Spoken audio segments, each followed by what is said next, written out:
channel Knowledge Hub. Friends, subscribe to our channel and click the bell icon for the latest update.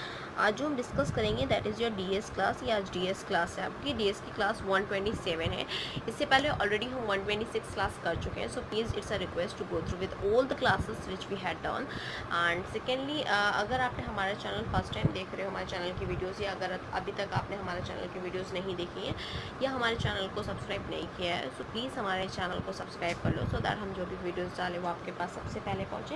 And secondly, अगर आपको हमारा video अच्छा लगे तो please हमारे वीडियो को लाइक और शेयर करो सो दैट ज़्यादा से ज़्यादा लोग के पास वीडियो पहुँचे और ज़्यादा से ज़्यादा लोग इसका यूटिलाइजेशन कर सकें.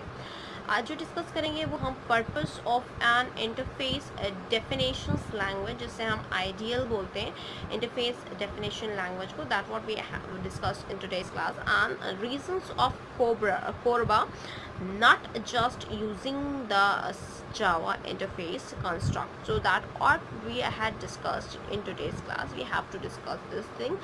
So please go through with the subscribe button as well. So starting with the first point, the first heading, that is your purpose of an interface definition language, that is your IDL, that it is.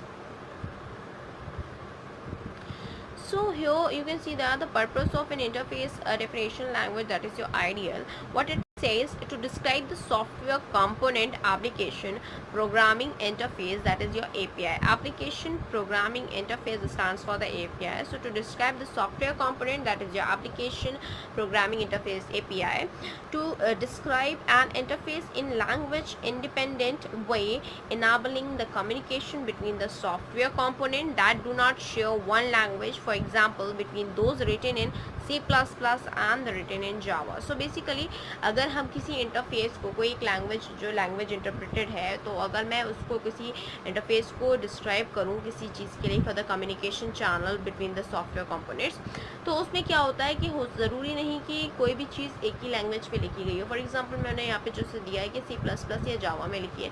For that case what we do, या what interface definition languages can do, so that what it is, the IDL acts as a bridge between the two different system. तो जो IDL है, that is interface definition language, that acts as a bridge, वो एक तरह का bridge की तरह काम करता है दो डिफरेंट सिस्टम के लिए. For example in the case of RPC, remote वाला जो भी लास्ट क्लास हमने डिस्कस किया, RPC software, the machine eight either end of the link may be using the different operating systems and computer language.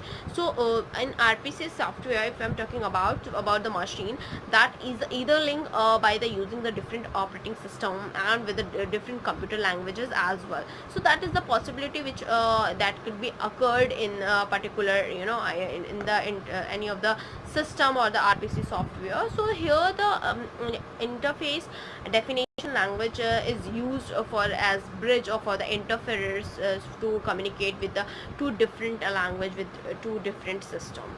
Moving on with next heading that we have is, so here you can see that for the reason for the CORBA, not just using the Java interface construct. In the first point, the CORBA builds on the idea that all the objects are remotable objects, can be accessed by their objects references. So we pass object references in a call, not the object itself. If we create our remote application starting from the CORBA IDL, then it will not pass object by value. So it will, अगर हमने CORBA IDL that is interface definition languages के through अगर मैंने CORBA को create किया है, remote application अगर कोई हमने start किया है, so that always that will not let the pass to the object by value.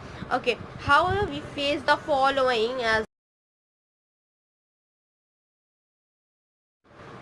so however we face the following problem. What we face, why we are using the reason for the CORBA, you're not just using the Java interface as well. So what we face the following problem, the Java interfaces can define the method invocation that include the parameter that reference to the local objects. And the second problem which we face is these references to the local Java object are only useful within a single virtual machine, so that ORB must copy these objects across the Java virtual machine. So that what we have to discuss in this class. So class आज के लिए इतना ही. Thank you. Hope you enjoyed this video. If you like this video, please give a thumbs up and give your suggestion on a comment box. Thank you.